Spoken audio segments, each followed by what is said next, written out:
Você publicou no seu perfil no Twitter há alguns dias, e isso também no seu canal do YouTube, um manifesto para a classe artística e para outros influenciadores digitais, dizendo que quem não se posicionasse agora, a partir de agora, diante de um governo que você classificou como fascista, também seria fascista ou cúmplice.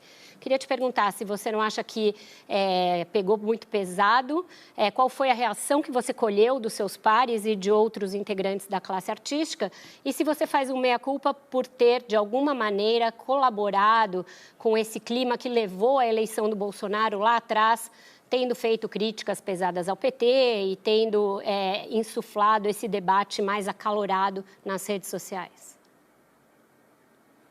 Vamos lá. Em primeiro lugar, a meia-culpa eu faço sem problema algum. Na verdade, eu acho que quem acompanha a minha história dentro das redes sociais sabe muito bem que um defeito que eu não tenho é o de teimosia e não pedir desculpas.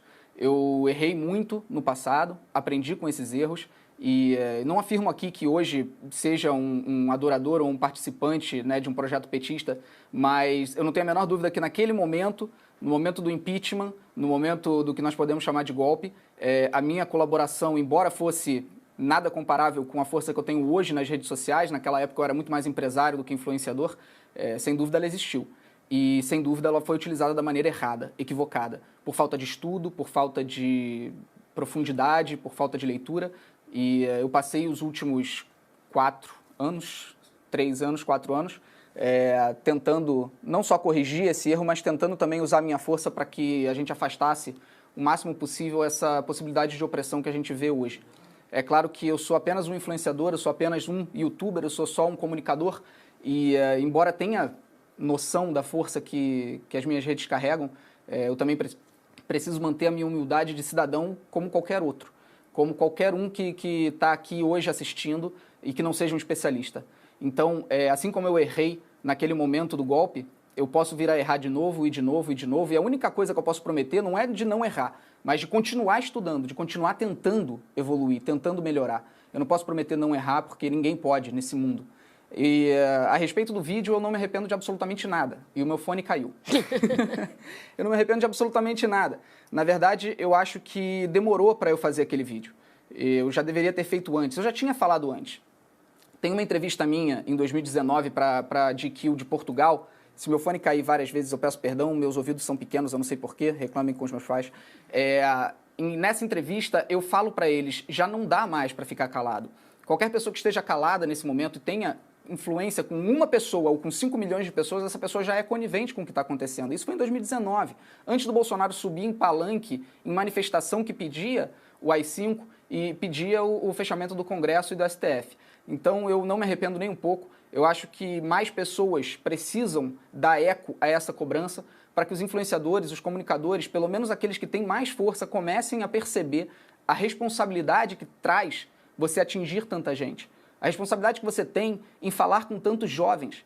Uma das coisas que eu mais li na internet nessa semana, desde que a gente anunciou o programa, foi como que o Felipe... Desculpa estar antecipando alguma pergunta, mas como que o Felipe enxerga a participação dos jovens dentro da política. E como que o jovem vai se interessar pela política se aqueles com quem eles se identificam, aqueles que eles assistem, aqueles que eles ouvem, se calam num momento tão importante e determinante quanto a luta contra a opressão. Se essas pessoas se calam quando o momento é da luta contra a opressão, contra um regime fascista que se aproxima do fascismo, que se encanta e flerta com o fascismo, se essas pessoas se calam nesse momento, como que esses jovens vão entender a relevância histórica daquilo que a gente está vivendo hoje? Então a minha cobrança foi nesse sentido e eu mantenho cada palavra do que eu disse. Se isso foi mal recebido pelos meus pares, eu acredito que por alguns, aqueles que se calam. A minha cobrança, de fato, a outros influenciadores teve como gatilho quando o presidente Jair Bolsonaro começa a não só apenas flertar com uma possível opressão, como ele flertou ao longo de toda a vida, mas ele começa, de fato, a agir em função disso. Quando ele começa a ir em manifestação, quando ele começa a ter ao seu redor pessoas pedindo o fechamento do STF, do Congresso Nacional, quando ele tem ali um Roberto Jefferson da vida tirando foto com um fuzil e falando que o STF não resiste a um fuzil. Então, quando as coisas começam a se tornar mais práticas, ali sim foi um gatilho para que a minha cobrança passasse a ser um pouco mais contundente. E que é um absurdo que alguém ainda se cale depois desses detalhes que eu acabei de citar. Quando você tem, por exemplo, a ministra de Direitos Humanos falando que vale prender governadores e prefeitos. Então, quando você tem esse cenário, o silêncio já não é mais uma opção. Essa é a minha concepção. Eu queria entender, como comunicador e como empresário, como que você analisa as estratégias de comunicação do atual governo e da oposição. Você agora é um consultor político. Aí a gente entra realmente no que eu mais gosto de analisar. Eu acho que a gente tem um cenário de comunicação hoje, por parte do governo. Vai ser polêmico um pouco o que eu vou falar, mas eu peço que vocês esperem a minha explicação. Por parte do governo, muito eficiente. Por quê? E as pessoas se surpreendem com essa minha afirmação. O governo atual, ele focou num determinado público para manter uma base de apoio sólida, consistente. E essa base é de 30%. Eles sabem como falar para esses 30%. O que eu mais vejo de pessoas me perguntando nos bastidores, justamente por eu viver de comunicação e praticá-la diariamente nos últimos 10 anos, por que a base de apoio ao governo não se abala, não diminui além dos 30%. Ela pode dar um beijo ali nos 26%, 27% e volta a subir para os 30%. Embora existam vários fatores que permeiem essa popularidade do governo, a comunicação é fundamental, como sempre foi na história da humanidade.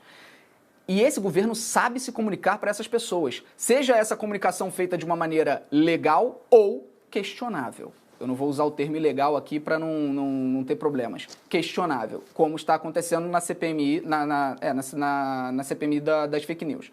Então, a gente tem um cenário onde a equipe de comunicação do presidente, ela não está preocupada com falar sobre plano de governo, falar sobre medidas de solução. Ela está preocupada em inflamar. O governo atual do Brasil, infelizmente, ele vive do caos. Ele vive da promoção do caos, da promoção do desespero, do medo e do caos. É disso que ele se alimenta. E é disso que grande parcela da população brasileira se identifica, principalmente pela ignorância, infelizmente, resultado de anos e anos e muitos anos de descaso com a educação básica, com a educação municipal, estadual e também federal. Então, eu acho que a situação do Brasil é uma consequência de toda a falta de educação que a gente teve, falta de investimento necessário em educação que a gente teve ao longo das últimas décadas. E o governo Bolsonaro, nada de braçada dentro dessa forma de se comunicar, que é uma forma terrível para quem realmente entende o que está sendo dito ali, mas que funciona para as pessoas, para esses 30% que estão hoje apoiando o presidente da República. Já a oposição está fazendo tudo errado há muito tempo. E isso é uma coisa que eu falo para pessoas que eu conheço, que fazem parte, que compõem a oposição. Em termos de comunicação, a oposição está desunida, a oposição tem dificuldade de falar e está começando a aprender agora a usar as redes sociais. É necessário, óbvio que é necessário, uma união contra o fascismo. A gente não pode mais ficar aqui esperando que a oposição vá, de forma segmentada, conseguir derrubar o que está acontecendo nesse momento. É necessária essa união. E a comunicação é a parte mais importante na hora de convencimento do público. E se a gente quer conseguir atingir esses 30% que formam essa base sólida do governo, através da comunicação a gente consegue chegar lá. Agora, tudo isso faz parte de diálogo, de conversa, de entender onde essas pessoas podem ser impactadas pela comunicação. Será que fazer esse manifesto e cobrar um posicionamento das pessoas, como você fez, dessa forma impositiva, é a melhor forma para chamar todo mundo para o diálogo? Será que as pessoas não... Você mesmo fala que você foi estudar, que você aprendeu muito sobre política. Será que essas pessoas, às vezes, também não precisam de tempo para amadurecer, precisam do seu tempo para dar esse passo? Eu acho que sim, quando a gente está falando sobre política. Só que a discussão hoje ela não é política. A discussão hoje é sobre liberdade, é sobre opressão. Quando a gente vê o presidente fazer as coisas que está fazendo, quando a gente ouve um presidente mandar um jornalista calar a boca, quando a gente lida com a realidade que está lidando hoje, não é mais uma questão política, não é mais uma questão de lado. Qual é o lado? Que lado é esse? A gente não pode validar a opressão, a gente não pode validar o fascismo.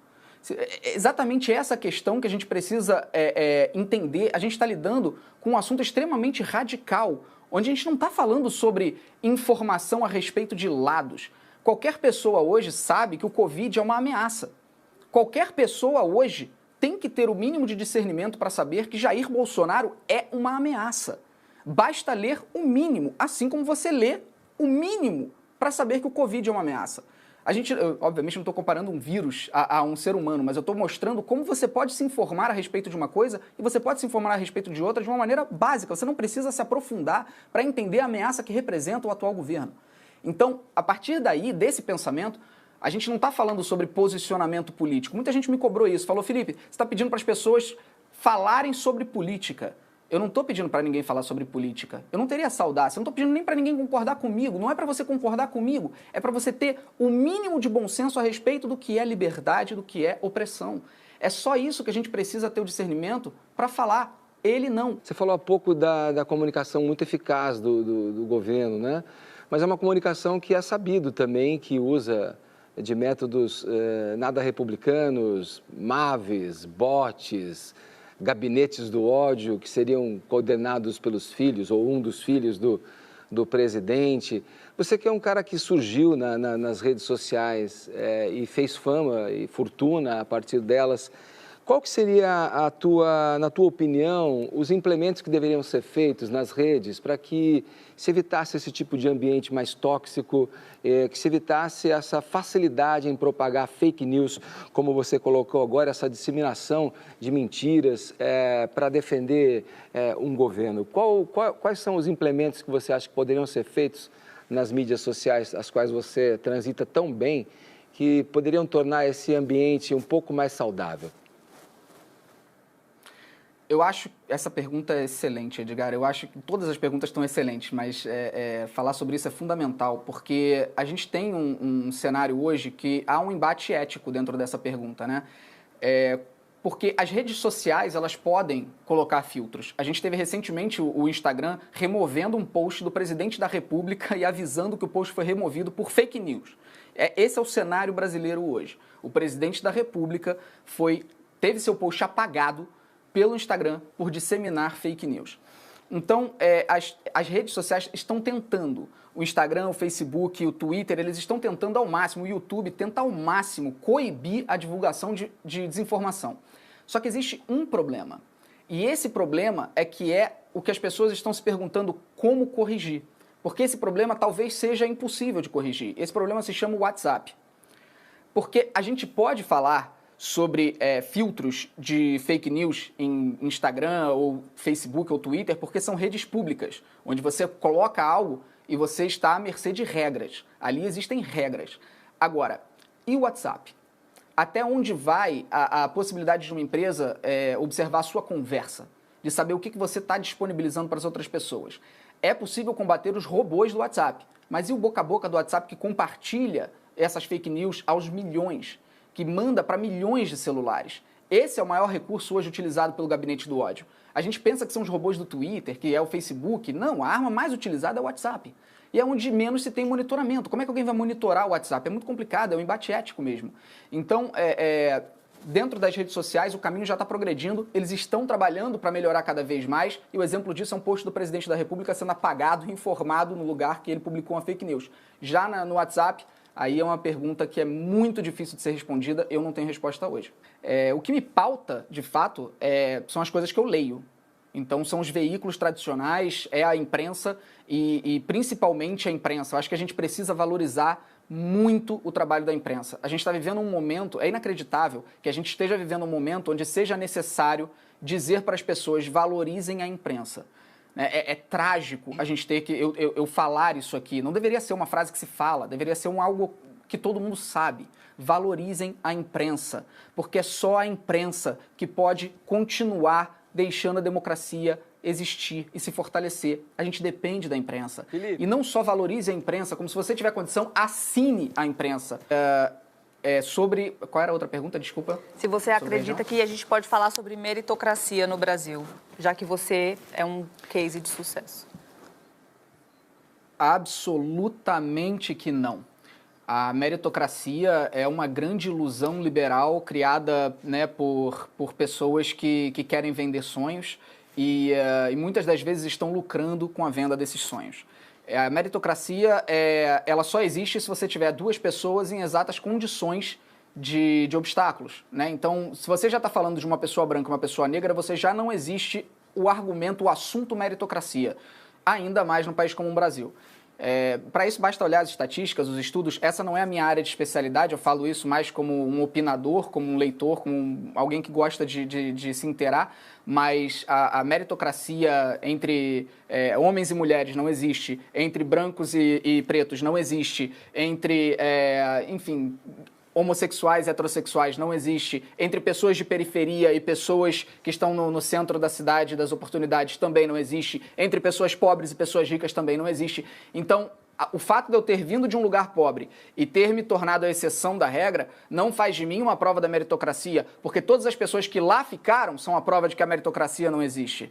E eu queria saber se você acha que o gabinete do ódio do atual governo tem alguma relação com as ameaças que você e sua família sofreram. Eu não sei, mas é difícil imaginar um cenário onde não tenha. Isso é realmente triste, mas é difícil imaginar. Eu não sei. A gente, infelizmente, está na polícia, eles estão até hoje com o caso, mas é muito difícil deles conseguirem chegar à raiz do problema. Eu recebi ameaças de morte, minha mãe recebeu ameaças de morte por minha causa, então dá para imaginar um pouco de como eu me senti em relação a isso. Ainda é um assunto sensível quando eu tenho que falar sobre.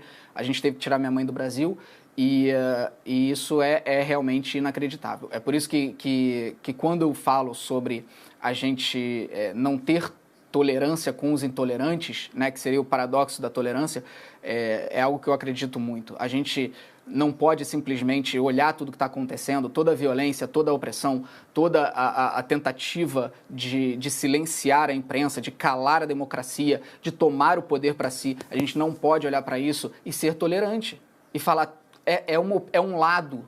A gente não pode validar esse tipo de lado. A gente não pode ter esse tipo de lado falando como se fosse algo normal, algo que acontece. Isso não é um lado.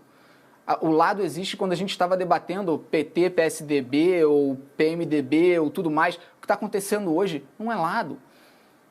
Então, a gente não pode lidar com a violência e falar, vamos ser tolerantes com a violência, vamos deixar ela acontecer porque eles têm que ter direito a falar sobre isso. A gente tem essa visão, que eu não sei se é uma coisa do Brasil, aí não é minha área de especialidade, de acreditar em salvadores da pátria, que é uma coisa que a gente precisa desconstruir dentro da cultura, não sei se é brasileira ou humana, ou seja lá de onde for. A política não vive de salvadores da pátria. A gente não vai ter salvadores da pátria. O Bolsonaro não tem como salvar a pátria. O Moro não tem como salvar a pátria. E ninguém tem como, isoladamente, salvar a pátria. E é importante que as pessoas assimilem isso de uma vez por todas. A política vive de engrenagens. Ela vive de diálogo, ela vive de convivência dentro dos ambientes políticos para tentar elocubrar e solucionar os problemas coletivamente. Não há salvadores da pátria, nunca irá haver salvadores da pátria dentro de uma democracia.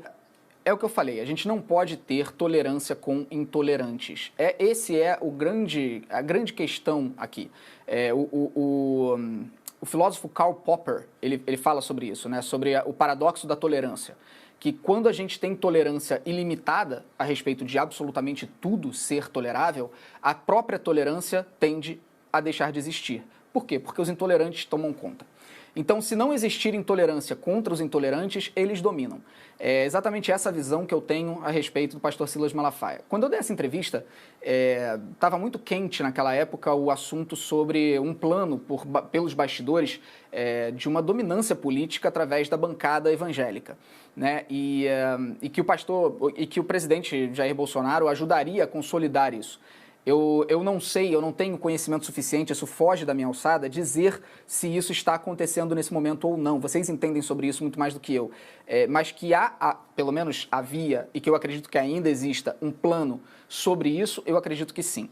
Já conversei com o Feliciano pessoalmente, já ouvi muitas coisas sobre Bispo Macedo, Silas Malafaia e outros, E eu acredito que isso só não foi colocado em prática e levado para frente de uma maneira mais incisiva e efetiva porque eles próprios não se aguentam, né? Porque se eles tivessem algum tipo de união entre eles, não sei, só Deus sabe, ironicamente, o que poderia ter acontecido. Sobre o que o Crivella faz no Rio de Janeiro, eu queria saber o que ele faz, porque desde que ele assumiu, ninguém sabe o que ele faz na Prefeitura do Rio de Janeiro. O Rio de Janeiro, ele está completamente destroçado. O Rio de Janeiro está suplicando por qualquer coisa, porque a situação do Rio é tenebrosa. Então, como prefeito, eu acho que ele é um excelente pastor. Eu não faço a mínima ideia do que ele fez como prefeito e eu acho que se você perguntar para 10 cariocas o que o Crivella fez como prefeito, 11 não vão saber. Então, agora, quando se aproxima da eleição, ele decidiu fazer aquela, enfim, não tem outro termo para falar, aquela palhaçada na Bienal do Livro, que foi um episódio trágico. E, na verdade, ele fez com um objetivo só. A gente estava se aproximando das eleições, a gente está se aproximando, agora a gente não sabe com o adiamento por causa da pandemia, mas ele fez aquilo para ganhar apelo popular. Por quê? Porque, infelizmente, a gente vive num país onde caçar gay dá voto. Isso é terrível e verdadeiro. Ele decidiu fazer aquilo para aumentar sua popularidade, para chegar nas eleições em voga, para ser comentado. Quando eu vi que ele ia censurar as revistas, e no início a gente só estava falando sobre as HQs, e detalhe, tinha, sei lá, meia dúzia daquelas HQs à venda, porque não é um produto que venda muito, eu vi que era necessário interromper aquela ação, de alguma maneira. A única coisa que eu conseguia pensar naquele momento era, a gente está diante de uma censura histórica, que se nada for feito, isso vai entrar nos livros de história como o povo permitiu que ele fizesse isso. E muitas das vezes cabe àqueles que têm poder aquisitivo agir, fazer alguma coisa com o bendito do seu dinheiro, ao invés de comprar um carro novo, pelo menos usar para alguma coisa que auxilie a luta das pessoas. E a única coisa que eu quero e me comprometo sempre a fazer é isso. Se eu tenho privilégio, que esse privilégio seja utilizado para tentar ajudar as pessoas que não têm privilégio algum. Aqueles livros iam ser confiscados, os gays iam ser silenciados mais uma vez, e se eu, como homem branco rico, não faço absolutamente nada, significa que eu sou realmente conivente com a censura. E eu não vou permitir que isso aconteça porque eu não consigo dormir. Eu acho que, infelizmente, a gente tem hoje um despreparo, não despreparo, desculpa, foi a palavra errada, uma falta de investimento muito grande para a polícia que trabalha no combate a crimes virtuais. Eu pude ver isso de perto quando eu tive 2 episódios onde eu precisei do auxílio da polícia para esse tipo de assunto, né? Um foi o vazamento de intimidade e o outro foi a questão das ameaças de morte. E eu pude ver o quanto essas pessoas trabalham em condições desumanas para conseguir solucionar os crimes, né? Muitas das vezes tendo que levar o próprio computador para o trabalho, porque o Estado não fornece o básico de computador para a pessoa que vai investigar crimes virtuais. Então, é um cenário trágico, triste e que precisa de investimento, que precisa de diálogo, que precisa ser observado e eu acredito que está sendo completamente negligenciado nos últimos anos. Eu espero muito que esse cenário mude. Mas respondendo a sua pergunta, eu não sei. Porém, a polícia chegou muito rápido aos hackers de Araraquara, por exemplo, quando se tratou do vazamento de conversas Isso é uma excelente de uma observação. autoridade. Nós somos cidadãos comuns, então somos tratados de forma diversa, infelizmente. Em relação ao que está acontecendo agora, tem muita gente que se sentiu sem saber o que produzir nesse momento, porque percebeu que a produção de conteúdo estava toda ligada a mostrar a própria vida fora de casa. E esse é um questionamento interessante, porque a partir do momento que você transforma a sua vida num reality show, qual é exatamente o tipo de conteúdo que você está produzindo? Não há demérito em você transformar a sua vida em reality show. Não há nenhum demérito nisso. Desde que você tenha consciência de que é isso que você produz. O que eu vejo é muita gente se iludindo de estar produzindo determinada coisa, quando na verdade só está mostrando a própria vida para as pessoas. Então eu acho que isso está sendo um choque de realidade para esse tipo de personalidade, para perceber que necessita do ambiente externo para ter alguma coisa para produzir. E talvez essas pessoas agora, dentro do ambiente de confinamento, estejam tentando se redescobrir como, será que eu tenho algo para dizer? E aí é interessante da gente saber, será que tem algo para a gente ouvir? E eu acho que esse é um momento da gente ver o que essas pessoas estão falando. Alguns vão se descobrir e vão começar a falar coisas eloquentes e interessantes. Outros vão dar festa. A gente precisa tirar a depressão do armário. Isso é uma coisa que eu repito em vídeos e tento falar ao máximo para o público, principalmente para o público mais jovem, porque a depressão ela é o grande mal do século. Ela vai se tornar bom, tudo indica, né? Eu não sou nenhum médico e não estou falando isso com propriedade, mas tudo indica, segundo o que eu li, que a depressão vai ser a doença que mais causa mortes no planeta Terra. Se isso vai se tornar realidade ou não, eu não sei, mas é uma previsão. Ela já é uma das que mais causa mortes. E sim, essa causa mortes é o suicídio. Infelizmente, a gente tem números crescentes, alarmantes de suicídio, não só no Brasil, mas no mundo inteiro. E pior, o número mais alarmante de todos é entre suicídios entre jovens. E isso tudo, para mim, foi meio que um despertar quando eu percebi que eu poderia falar com essas pessoas e poderia principalmente falar para elas, falem. Muitas das vezes, o grande problema da depressão é porque as pessoas não falam. Elas sentem vergonha de sentir depressão. A gente precisa tirar a depressão do armário. A gente precisa fazer as pessoas pararem de ter medo de falar, eu me sinto depressivo. De terem medo de falar, eu preciso de ajuda. Porque se você não pede ajuda, se você não pede a mão de alguém, você tende a caminhar para o lado mais trágico dessa doença. É uma doença mental, é uma doença. E quanto menos se fala sobre uma doença, mais trágica ela pode se tornar. Você não cura a hepatite simplesmente ficando calado, nem a pneumonia, nem nenhuma outra doença. Você precisa falar. E, a seu ver, de que maneira as redes sociais, com esse comportamento de ódio, podem contribuir para exacerbar esse tipo de sentimento, esse tipo de doença mesmo, depressiva? É um debate muito importante esse, Vera, porque aí entra na área de comunicação, que já é o que eu lido diariamente, e eu sinto que eu tenho um pouquinho para falar. Existe um debate sobre isso, que é onde está o limite relacionado à crítica digital, né?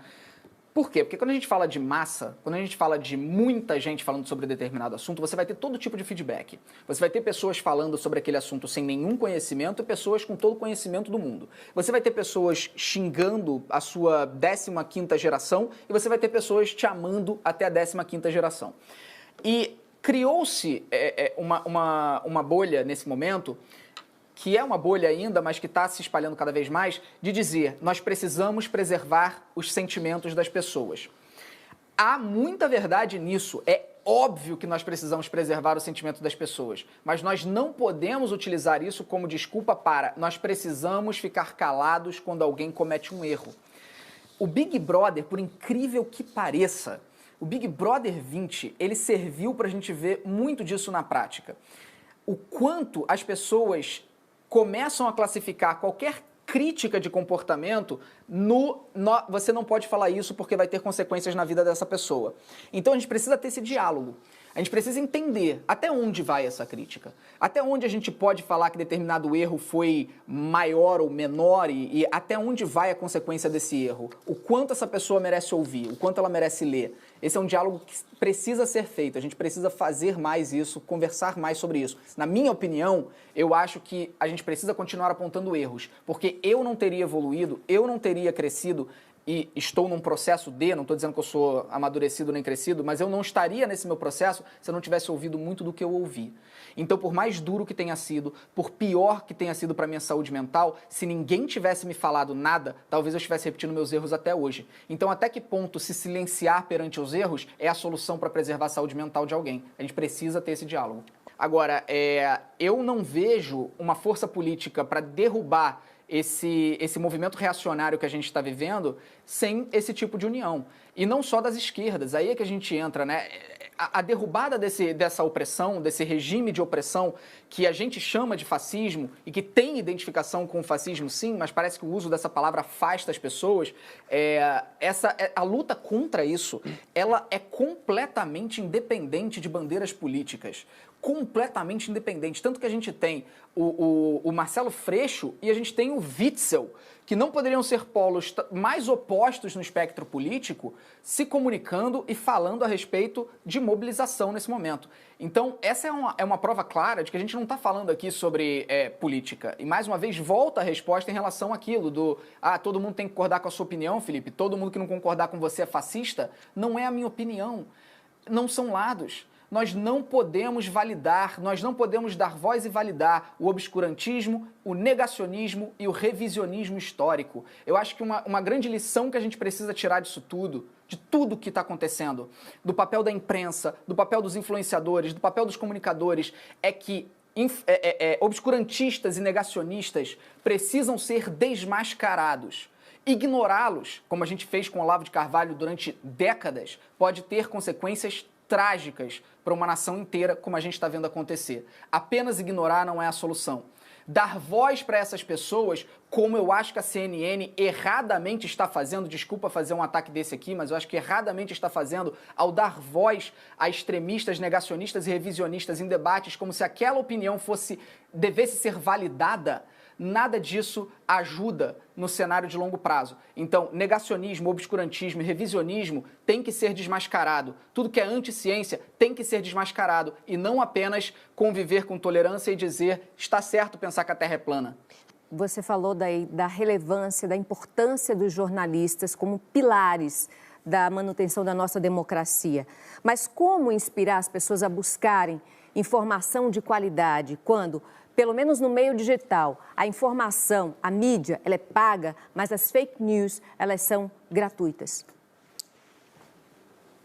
Por isso que é muito importante que os grandes veículos, e aí eu mais uma vez me coloco numa situação de semi-especialista, porque é sobre comunicação, mas não é sobre a minha área de atuação, que é o jornalismo. Os grandes veículos, na minha concepção, na minha visão, eles deveriam repensar como eles estão fazendo o paywall, que a gente chama, né?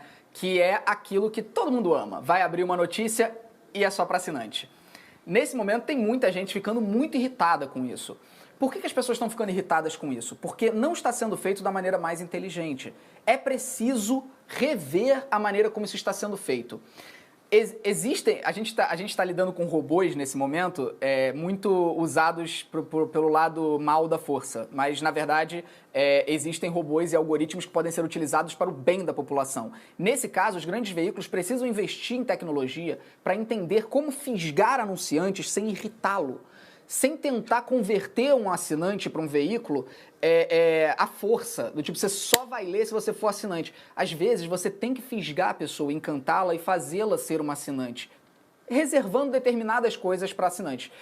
Quando você coloca tudo para assinante, como eu tenho visto acontecer em alguns veículos, você acaba causando uma rejeição. E muitas das vezes, exatamente o que você falou, Raquel, o grande problema do paywall hoje é que você elitiza a informação de qualidade e a pessoa que não tem condição de assinar não consegue saber a verdade sobre determinado assunto e só recebe a informação pelo WhatsApp. Então, os grandes veículos, a Folha, o Estadão, o Valor, Globo, todos os grandes veículos precisam rever as estratégias de paywall.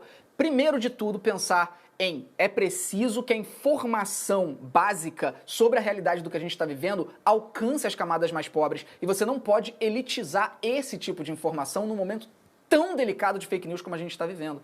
Então, essas matérias precisam ser gratuitas. E entender de que forma usar o algoritmo dos robôs para trazer assinantes e não perdê-los, ao invés de como está acontecendo agora, com uma tática muito exagerada de pedido de assinatura.